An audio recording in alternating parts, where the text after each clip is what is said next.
بسم اللہ، الحمدللہ والصلاة والسلام علی رسول اللہ۔ آؤ قرآن و نماز سمجھیں آسان طریقے سے۔ 3 منٹ سیریز سبق نمبر 11A۔ اس میں ہم پڑھیں گے عادت نمبر 12، برے ماڈل سے دور رہیے۔ پہلے سبق سے لے کر اس سبق کے ختم تک ہم نے 37 الفاظ سیکھے جو قرآن میں تقریباً 12,700 بار آئے ہیں۔ اب تک ہم نے سیکھا اعوذ باللہ من الشیطان الرجیم، اہدنا الصراط المستقیم، اہدنا ہدایت دے ہمیں، الصراط راستے کی، المستقیم سیدھے، صراط الذین انعمت علیہم، صراط راستہ، الذین ان لوگوں کا، انعمت انعام کیا تو نے، علیہم ان پر۔ اب ہم اس آیت کے بقیہ حصے کو سیکھیں گے۔ غیر المغضوب علیہم، غیری نہ، سوائے، المغضوب جن پر غضب کیا گیا، مطلب آپ کی طرف سے۔ آپ اسے کیسے یاد رکھ سکتے ہیں؟ مظلوم یعنی جس پر ظلم کیا گیا، ایسے ہی مغضوب یعنی جس پر غضب کیا گیا، مظلوم مغضوب، بس اس وزن کو یاد رکھیے۔ علیہم، اس میں 2 لفظ ہیں، علی اور ہم، علی پر، ہم وہ سب، علیہم ان پر۔ غیر المغضوب علیہم نہ غضب کیا گیا ان پر، مطلب آپ کا غصہ۔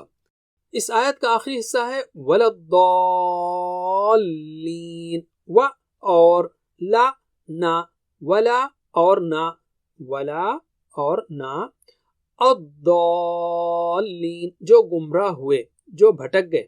تو یہاں پہلا گروپ ان لوگوں کا ہے جو جانتے ہیں پھر بھی نافرمانی کر رہے ہیں، یہ لوگ المغضوب علیہم ہیں، اور دوسرا گروپ وہ ہے جو جانتا نہیں ہے اسی لیے وہ الضالین ہیں، یعنی بھٹکے ہوئے ہیں۔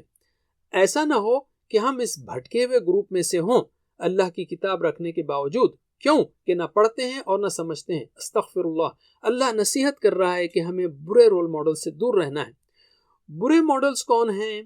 جیسے فرعون جو ماڈل تھا سرکشی، نافرمانی اور کفر کا، وہ دولت و طاقت کے دھوکے میں پڑا رہا، یا ابراہیم علیہ السلام کے والد جو اندھی پیروی کے شکار تھے اور بتوں کو بناتے اور بیچتے رہے پوزیشن اور دولت کی خاطر، یا فرعون کا وزیر حامان جس نے موسیٰ علیہ السلام کی پیروی کرنے کے بجائے فرعون کا ساتھ دیا، یا نہایت امیر اور بدترین شخص قارون جس نے سچ کا ساتھ دینے کے بجائے فرعون کا ساتھ دیا، یا پھر نوح علیہ السلام اور لوط علیہ السلام کی بیویاں جنہوں نے اپنے شوہروں کی بہترین صحبت سے فائدہ نہیں اٹھایا۔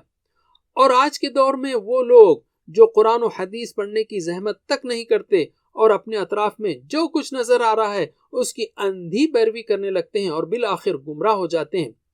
ایسے لوگوں سے کیسے دور رہیں؟ قرآن میں دیے گئے برے لوگوں کے واقعات پڑھیے اور ان کے انجام پر غور کیجیے، برے دوستوں سے دور رہیے، سورہ فاتحہ کی اس آیت کو اخلاص اور تواضع سے پڑھیے اور اللہ سے استقامت کی اور حفاظت کی بھیک مانگیے، خاص طور پر سجدے میں۔ آج کے لیے اتنا ہی کافی۔ جزاکم اللہ خیر، والسلام علیکم ورحمۃ اللہ وبرکاتہ۔